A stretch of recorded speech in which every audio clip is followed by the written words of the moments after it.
For Lockheed Constellation fans, please stay to the end of the video to find out how you can help preserve the subject of today's video. And now on with the show. Welcome aviation enthusiasts to a journey through history with one of the most iconic aircraft ever built, the Lockheed L-1049H Constellation. Today we focus on November 6937 Charlie, a magnificent example preserved by the National Airline History Museum in Kansas City, Missouri. Get ready to delve into its fascinating story, from its glamorous beginnings to its present-day role as an ambassador of aviation heritage. The Constellation, nicknamed Connie, first graced the skies in 1943, revolutionizing air travel with its pressurized cabin, sleek design, and unmatched range. Airlines like TWA, Pan Am, and Eastern embraced the Connie, offering luxurious transatlantic flights that celebrities and dignitaries favored. The first Constellation to be flown by TWA, known as Transcontinental and Western Air back then, was for the War Assets Administration in 1945. Imagine the excitement passengers felt boarding this airplane. Stepping onto the carpeted cabin, they'd be greeted by attentive stewardesses, plush seating, and large windows offering breathtaking views. The Connie's smooth, powerful engines would propel them across continents in unparalleled comfort and speed. Now for the star of our show. Oddly, unlike most Lockheed Constellations of the various models that were produced from 1943 to 1958, this particular aircraft never carried a paying passenger on a regular scheduled airline. Initially delivered to a cargo freight company called Slick Airways, named after its founder, Earl Slick, in August of 1959, the aircraft would fly cargo for this company until July of 1966.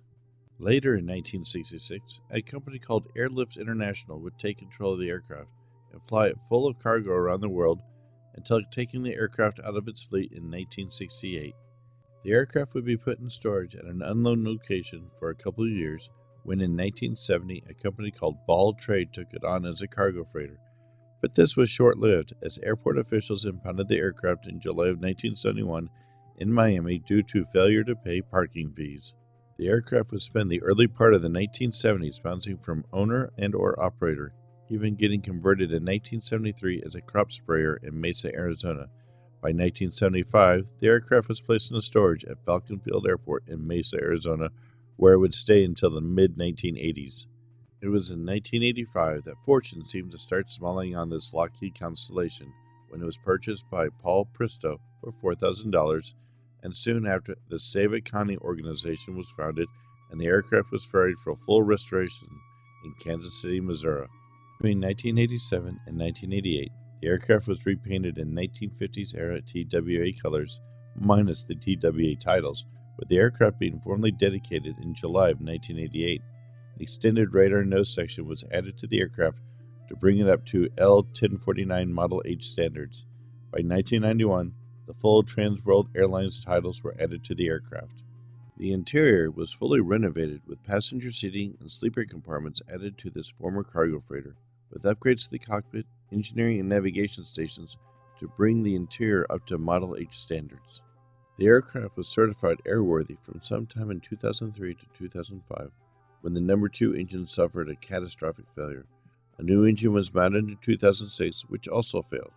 So another new engine was provided, and that engine, along with the other 3, passed their full power test in 2007. Since then, all 4 engines have been maintained with occasional full power runs, while the National Airline Museum began seeking recertification. Between 2007 and 2023, the aircraft was maintained in a flight-ready status, waiting for recertification for the FAA to take back to the air. However, this is where things get messy. In 2019, a company called Signature Aviation gained control of the fixed-base operator station at the Charles Wheeler International Airport, where the National Airline History Museum is based at in Hangar 9. This new company decided that it wanted Hangar 9 to use for large aircraft. However, the museum had a free rent agreement with the Kansas City government, which still technically owned the airport. Signature Aviation went to the court to demand the museum pay back rent that was not in the current rent agreement from 2005. However, a court agreed with Signature Aviation and ordered the museum to pay the back rent. The museum decided to fight this and appealed the court decision. In the ensuing time, Signature Aviation locked the museum down and will not allow any member of the museum staff to inspect the interior of the museum or the condition of any aircraft in the museum. The museum has prepared for the court appeal that is supposed to take place sometime in 2024. To that end, the museum staff has opened a change.org petition. If you wish to sign this petition, there is a link in the description.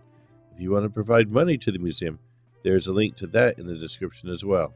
If Signature Aviation were to win this fight, the aircraft in the museum would probably have to be scrapped, including the subject of our video, the closest civilian-owned Lockheed Constellation to being airworthy in the world. The Lockheed Constellation is more than just a museum exhibit. It's a symbol of innovation, progress, and the enduring love for flight. If you're ever in Kansas City visiting the National Airline History Museum, if it's allowed to reopen, and experiencing the county firsthand, it is an unforgettable journey through aviation history. Support the museum's mission to preserve these treasures for future generations. Visit their website, donate, or volunteer your time when available.